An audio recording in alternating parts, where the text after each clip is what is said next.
और मुल्क में वक्फ कानून को लेकर सियासत तेज है और सबसे तेज आवाज उठ रही है जम्मू कश्मीर से। वक्फ पर चर्चा के लिए विधानसभा में विवाद से लेकर सड़कों तक जम्मू कश्मीर में वक्फ को लेकर लगातार विरोध जारी है और इसी कड़ी में पीडीपी वक्फ कानून में हुए संशोधन के खिलाफ सड़कों पर है। महबूबा मुफ्ती चिट्ठियों में मशगूल हैं और केंद्र सरकार अपने इरादों पर कायम है। क्या है यह पूरा मामला, देखें खास रिपोर्ट में। वक्फ संशोधन कानून 2025 को लेकर पीडीपी ने लगातार विरोध प्रदर्शन तेज कर दिए हैं। 11 अप्रैल को श्रीनगर और 12 अप्रैल को पुलवामा में पार्टी कार्यकर्ताओं ने सड़कों पर उतरकर प्रदर्शन किया। इन प्रदर्शनों में कार्यकर्ताओं ने इस कानून को मुस्लिम विरोधी बताया और इसे तुरंत वापस लेने की मांग की। ये मुसलमानों के खिलाफ है, ये हमारी जात का मसला है, मुसलमानों की जात पर वार है।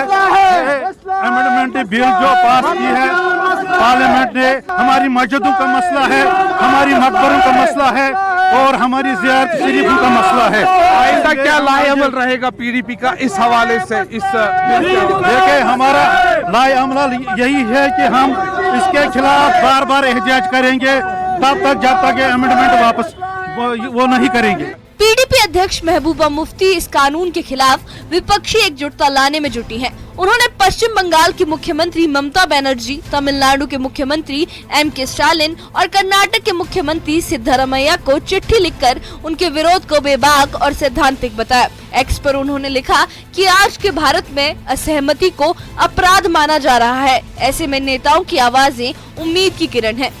बीजेपी और सरकार की ओर से इस कानून का बचाव किया गया है। जम्मू कश्मीर विधानसभा में नेता प्रतिपक्ष सुनील शर्मा ने पीडीपी पर निजी हितों के लिए विरोध करने का आरोप लगाया। उन्होंने कहा कि पहले वक्फ संपत्तियों पर कुछ नेताओं और उनके रिश्तेदारों का कब्जा था और अब पारदर्शिता से उन्हें परेशानी हो रही है। बोर्ड एक फैमिली का ट्रस्ट रहा है जम्मू कश्मीर में। कोई हॉस्पिटल आज तक खुला वक्फ के नाम पे, कोई स्कूल खुला, कोई कॉलेज खुला, कोई यूनिवर्सिटी खुली नहीं। क्यों? क्योंकि ये सारी प्रॉपर्टी को अपनी मलकियत मानते थे। आज ट्रांसपेरेंसी आई, आज अकाउंटेबिलिटी आई, आज जवाबदेही आई, आज ये पिटीशन दायर कर रहे हैं। करे ना, कौन रोक रहा है? करे, पिटीशन दायर करे, लेकिन लोगों को जवाब भी दें कि भाई तुम्हारे घर का ही ट्रस्ट होता था तो ये प्रॉपर्टी कहाँ गई।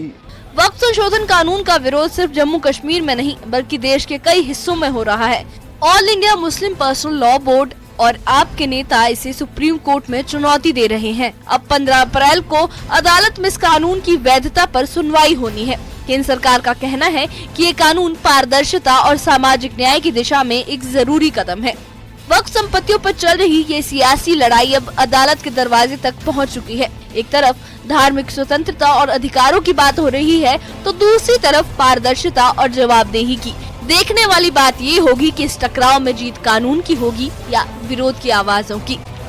और सीधे आपको कोटा से लाइव तस्वीरें दिखाते हैं जहां लोकसभा स्पीकर ओम बिरला कोटा दौरे पर हैं और नई ट्रेन को हरी झंडी दिखाकर वो रवाना करने की तैयारी।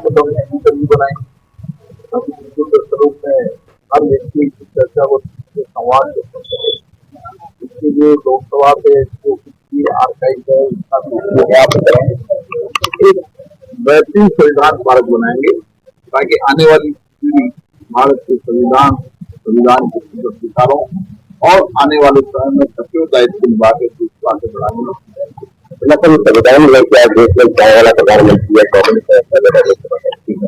संविधान पार्क कई जगह पर है। ये पार्क किस तरह से सकता होगा? भारत के संविधान में लोकतंत्र में ताकत है। गरीब से गरीब व्यक्ति भारत का प्रधानमंत्री, महामहिम राष्ट्रपति, राज्यपाल, भारत के लोकतंत्र की ताकत है। सबको समान अधिकार, सबों को मतों का अधिकार, ये समानता हर गरीब व्यक्ति मदद में जितना बना लोकतंत्र के प्रति जितना सजग रहेंगे उतना ही वैसी शासन आएगा।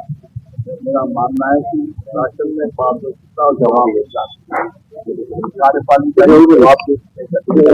हमें संविधान और धाराओं का आने वाली। आगरा से खबर की जहां करनी सेना की रैली पर रामजी लाल सुमन का बयान भी सामने आया। उन्होंने कहा है हमारे देश में रोज सम्मेलन होते हैं, सम्मेलन की एक मर्यादा होती है। सम्मेलन में तलवारें डंडे दिखाई दिए इससे प्रशासन को सबक लेना चाहिए। तो रामजीलाल के खिलाफ ही यह विरोध प्रदर्शन हो रहा था, अब उसी पर उनका स्टेटमेंट आया है। मैं उन्होंने दिया था, उनसे ही आपको सवाल पूछना चाहिए था।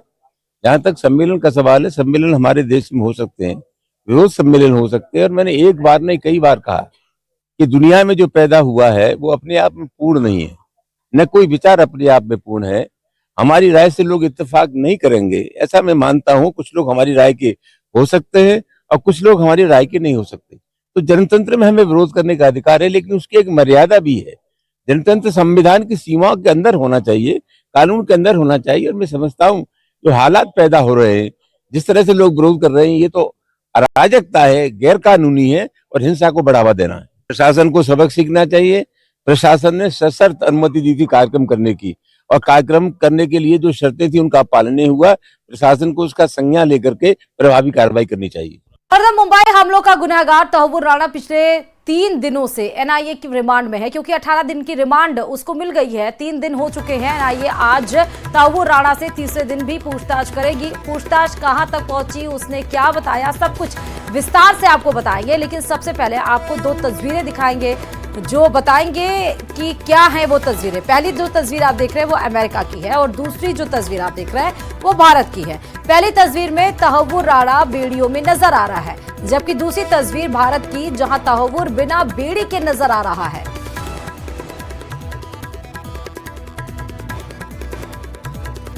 तो एनआईए सूत्रों के मुताबिक राणा से कल 4 से 5 घंटे के करीब पूछताछ की गई। सबूत दिखाकर राणा से पूछताछ की गई है। एनआईए सूत्रों के मुताबिक अब तक की जांच में उसने जांच एजेंसियों से सहयोग नहीं किया। तहव्वुर राणा को एनआईए हेडक्वार्टर में रखा गया है। बीते शुक्रवार रात कोर्ट ने उसे 18 दिन की एनआईए रिमांड पर भेज दिया था। गुरुवार शाम को उसे भारत लाया गया था, जिसके बाद उसे पटियाला हाउस कोर्ट में पेश किया गया था। एनआईए की टीम उससे 2 दिन की पूछताछ कर चुकी है, जहां पर यह स्टेटमेंट निकल कर आया है कि अभी तक उसका कोई सहयोग नहीं किया गया है। आज भी तीसरे दिन एनआईए की पूछताछ जारी है। लेकिन ये जो 2 तस्वीरें दिखा रहे हैं, ये 2 तस्वीरें बेहद ही ज्यादा सोशल मीडिया पर वायरल हो रही है। और तहव्वुर राणा के जो प्रत्यार्पण का रास्ता तब साफ हो गया जब प्रत्यार्पण के खिलाफ उसने अर्जी दाखिल की थी और अमेरिका के सुप्रीम कोर्ट ने उसकी अर्जी खारिज कर दी थी, तब उसे भारत लाया गया। पाकिस्तान भले ही तहव्वुर हुसैन राणा को अपना नागरिक मानने से इनकार कर रहा है, लेकिन तहव्वुर राणा ने एनआईए की पूछताछ में कई ऐसे खुलासे किए हैं जो ये बताने के लिए काफी है कि तहव्वुर राणा का पाकिस्तान से सीधा कनेक्शन है। देखिए रिपोर्ट। तहव्वुर राणा के कबूलनामे के मुताबिक उसे सेना की वर्दी पहनने का शौक था और वो आईएसआई अधिकारियों के साथ मीटिंग में सेना की वर्दी में ही जाया करता था। इसके साथ ही वो आतंकियों के कैंप में भी गया था। तहव्वुर राणा के मुताबिक वो पाकिस्तान में मौजूद लश्कर तैयबा और हरकत अल जिहाद इस्लामी के कैंप में गया था और फिर 1997 में वो अपनी पत्नी के साथ कनाडा शिफ्ट हो गया, जहाँ उसने इमिग्रेशन सर्विस और हलाल मीट का बिजनेस शुरू किया। तहव्वुर राणा फिलहाल एनआईए की रिमांड में है और पूछताछ के दौरान उससे की जाने वाली हर बातचीत को रिकॉर्ड भी किया जा रहा है।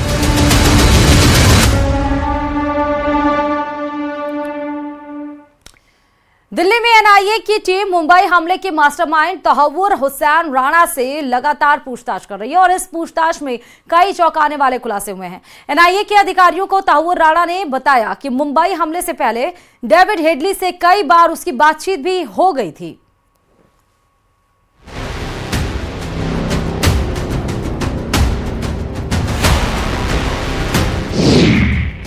राणा उगल रहा है मुंबई हमले के राज।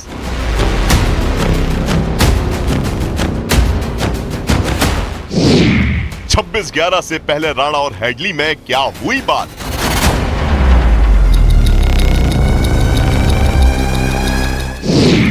आठ रेकी और 271 कॉल, राणा ने किया बड़ा पर्दाफाश।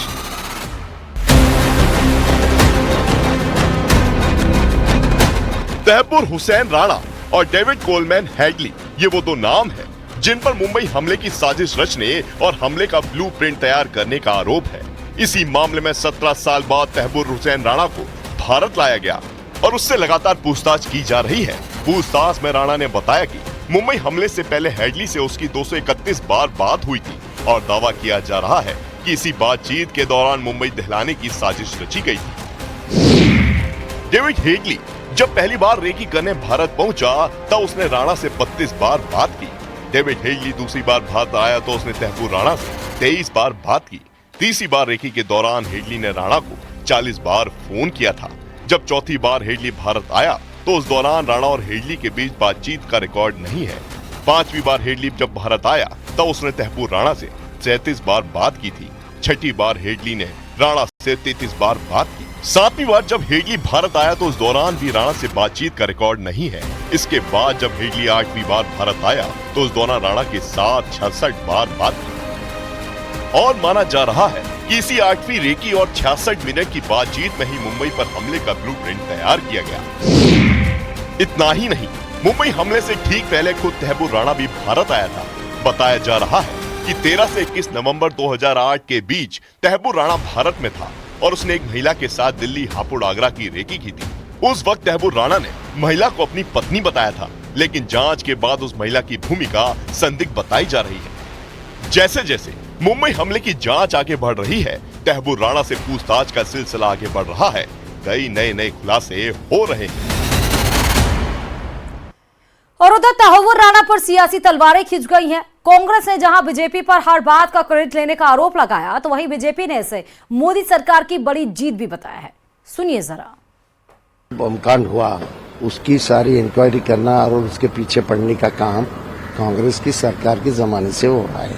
अभी राणा को उन्होंने लाया, वो ठीक बात है। उसको लाने के लिए कांग्रेस ने भी अगुवाई की थी। अभी उसमें वो सक्सेसफुल हो गए, अच्छी बात है। और ऐसा है कि जो भी यहाँ इस देश में क्या पूरे दुनिया में हिंसा करता है उसका समर्थन करने का कोई सवाल ही नहीं आता। और अच्छी बात है, लेकिन हर बात का क्रेडिट लेना इतना मत करो, ऐसा मैं आरएसएस वालों को और बीजेपी के लोगों को। तैमूर राणा का भारत आना मोदी सरकार की अभूतपूर्व सफलताओं में से एक है, जिसमें 3 पक्षों के ऊपर प्रधानमंत्री श्री नरेंद्र मोदी जी के नेतृत्व में काम हुआ। एक, मजबूत रूप से कानूनी पक्ष और अकाट्य साक्ष्य रखना। दूसरा, कुशल कूटनीतिक दक्षता यानी डिप्लोमेटिक डेक्सटेरिटी। और तीसरा, दृढ़ इच्छा शक्ति। भारत के तत्कालीन वायुसेना अध्यक्ष फाली होमी मेजर साहब ने कई वर्षों के बाद यह कहा कि एयरफोर्स सर्जिकल स्ट्राइक के लिए तैयार थी, मगर कांग्रेस सरकार ने उसकी अनुमति नहीं दी।